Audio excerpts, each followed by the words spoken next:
It is no secret that the entire reveal event for Black Ops 7 has been receiving insane backlash from every corner of the community. I think overall this has probably been the most lackluster COD reveal I have ever seen, and the whole thing has just felt really awkward, honestly. And in this video we are going to take a deep dive into why this Black Ops 7 reveal has felt like such a lackluster experience. It really boils down to a bunch of things, like the Gamescom devs not really explaining things very clearly. They were uploading info videos without any marketing, creators were posting more info than the actual studios, they severely restricted creators with what they could talk about, they keep changing things that were already advertised about the game, and there's just a whole lot that has gone wrong with this reveal, so let's go ahead and jump straight into it. Now let's start by going back and taking a look at the Gamescom reveal. Black Ops 7 was the first game revealed at Gamescom, followed by a couple of devs talking a little bit about the game, and the whole thing just felt a little bit uncomfortable, really. The entire room was silent during the reveal trailer,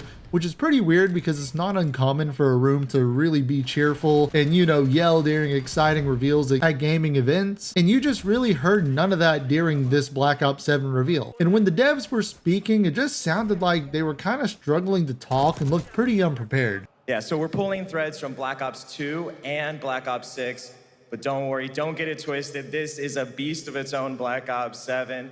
Identity, memory, and consequence. And we've crafted this cast like pieces of a puzzle. So each one has a reason to be there, and each one brings something unique to the table. And along with that, they really didn't explain too much about the actual game, aside from saying the same buzzwords they use at every single Call of Duty reveal. We're giving you a whole new way to play Black Ops. We're giving you a mind-bending Black Ops experience. We are going back to classic Black Ops. And they basically just said a bunch of sentences along those lines. Just words that lack any meaning because we hear the same thing every single year. And during the Gamescom reveal, they uploaded a 17-minute video with actual in-depth information and barely even mentioned it during the reveal or on social media. I only found this Black Ops 7 Direct video because I was randomly scrolling after the reveal looking for more information about the game. But it makes no sense to me why they didn't show at least part of that Black Ops 7 Direct video during the main reveal event. It would have added so much more clarity to what Black Ops 7 is actually going to be about compared to the two devs saying meaningless buzzwords after the trailer. Because people were so confused about what Black Ops 7 was actually going to have to offer after showing the campaign trailer with the double jumping, grapple hooks, wall running, and jetpack-like abilities. So everyone online was saying, oh, Black Ops 7 is going to have jetpacks, oh, Black Ops 7 is going to have wall running, oh, Black Ops 7 is going to have grapple hooks and multiplayer. It was really just a bunch of misleading information, and the average casual viewer wouldn't know any different. So now within the past couple days, they have actually been uploading short dev talk videos verifying more info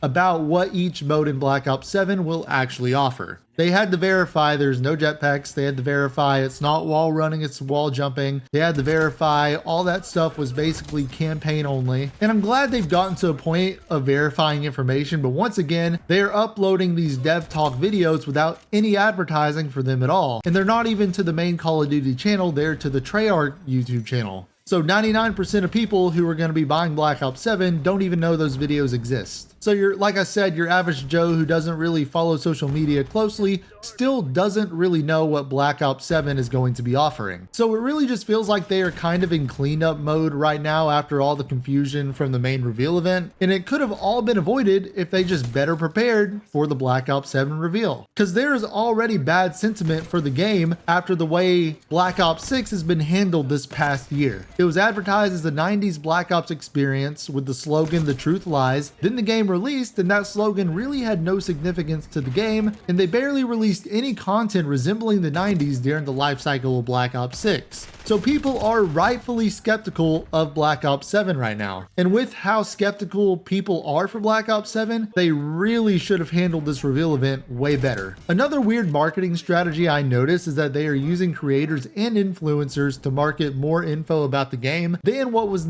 announced during the main reveal event. They got to see and play the game a few weeks earlier than the reveal, and they were given a presentation about the game and were only allowed to talk about the info given to them during that presentation. So during the main reveal, the influencers were on Twitter tweeting a bunch of random information that was not even being touched on by the devs doing the main reveal for the world to see. It just doesn't make sense to me to use influencers to give niche information as a marketing strategy, because it is only reaching a very small percentage of people compared to the millions who would be watching the reveal trailer and possibly the main reveal event. So why wouldn't they want to give all this interesting extra information about Black Ops 7 to the world to further entice them to buy the game, instead of letting influencers with a niche following just tweet it out on social media? I'm sure it wasn't intentional, but these decisions are really holding them back from captivating a wider audience. And on the topic of creators playing the game early, like I said, they were allowed to talk about only the information given to them during the presentation. So of course, once the embargo lifted,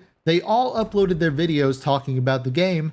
And man, I really feel bad for them, because it seems like they were put in a very awkward position when it comes to this. So they played the game, which meant they knew a lot of intricate details about the game. So when they're explaining these things in their videos, you could tell they were really struggling to relay the information they wanted without putting themselves in a position to get in trouble by saying something they weren't supposed to, because they had to avoid talking about what they actually played and could only talk about what was said during the PowerPoint they were given. A prime example of this is from the Zombies YouTubers, especially Milo or Mr. Raffle Waffles. Here is him explaining some of his frustrations with the way this whole thing worked out. This is something I'm not particularly happy about. It's just very awkward the way that Activision has set this up. Annoyingly, what I played is still embargoed. However, there's a ton of stuff in the presentation that is not embargoed, and the Q&A not embargoed, and that means that there's plenty of stuff that you guys will be able to kind of figure out from what I'm saying there that will be very transparent and clear. But it is annoying, because I want to talk about what I played in extreme depth, and I'm limited, and it's almost like, well, why did I play it then if now was when we were going to talk about half of the stuff? Like, it's a little weird, like, to the point that I was like, should you guys, like, change the event structure here? But Activision obviously have their own plans for things, so it's whatever. I mean, after seeing this, I just feel bad for those guys being put in this position when it comes to a game they all really care about.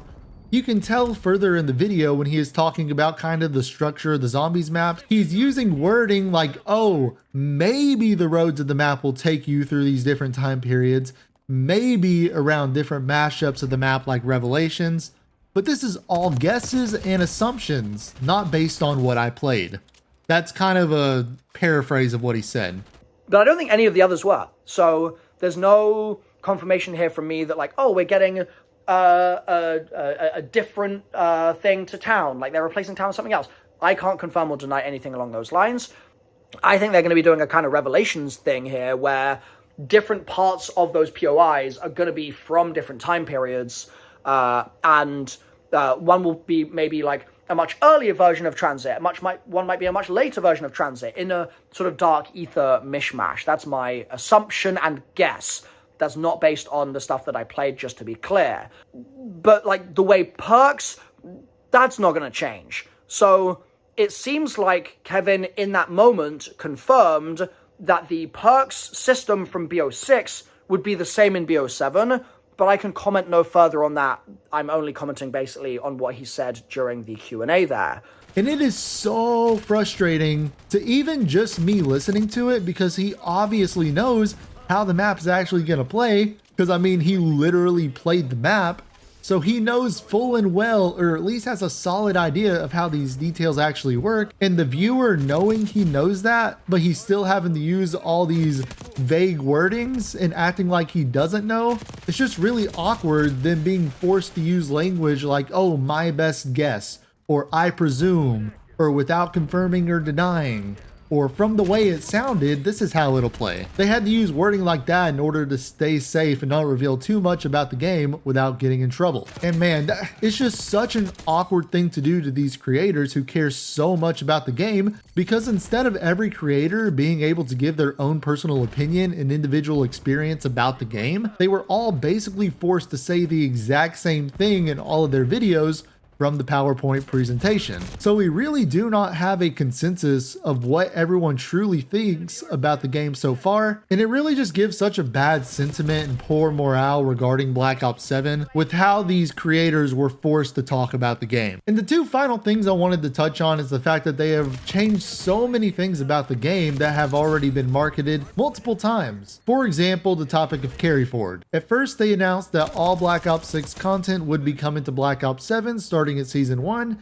and this was obviously not received well at all because the biggest complaint about Black Ops 6 is how the skins and the cosmetics don't fit the era at all, making it, which really takes away from all immersion in the game that's supposed to be there. Then they changed their mind and said no content from Black Ops 6 would be going into BO7, and there was both praise and hate based on this decision. But now they've gone around again and they changed their minds by stating that only some skins will carry forward into Black Ops 7, which was received slightly better, but it's also kind of concerning that they can just pick and choose which purchased items will carry over into the next game. It's just very, very uncommon and a really bad look to change your mind about a feature in a game this many times and this close to launch after confidently advertising it during a reveal event. But it also does imply that they are listening to feedback more than usual, which could overall be a good thing. Another thing that they have flip-flopped around and changed is the zombies reveal. They originally announced that early September would have a dedicated week to revealing zombies content. Then the first full week of September went by and nothing happened. Now yesterday, they announced that they wanted more time to prepare for the zombies reveal, and it is being pushed into next week. I guess you could optimistically look at this as them wanting to be more prepared, which could be a good thing, but it is still not overall a good look to seem this unprepared when the game's launch is 2 months away. This could indicate that the game is not ready to be revealed, and they could be in a panic mode behind the scenes, but hopefully that's not the case. But overall, that is most of the lackluster story behind the reveal of Black Ops 7 so far. Like I said, this has definitely been the worst overall reveal for Call of Duty along with marketing that we have ever had, and they really need to be more on the ball about these things going forward, especially when there is such poor sentiment towards Call of Duty at the moment. While some of the biggest competitors in the scene are releasing like GTA 6 and Battlefield 6. Now this does not mean that Black Ops 7 is going to be a bad game, but they have put themselves in a position where there is no other choice than knocking it out of the park with a polished game releasing this year. It could be catastrophic if Black Ops 7 releases as a messy product, but only time is gonna tell. Let me know how you have felt about the Black Ops 7 reveal and if you think the game is going to release in a good state. I hope you guys all have a blessed day, and I'll catch you guys in the next one.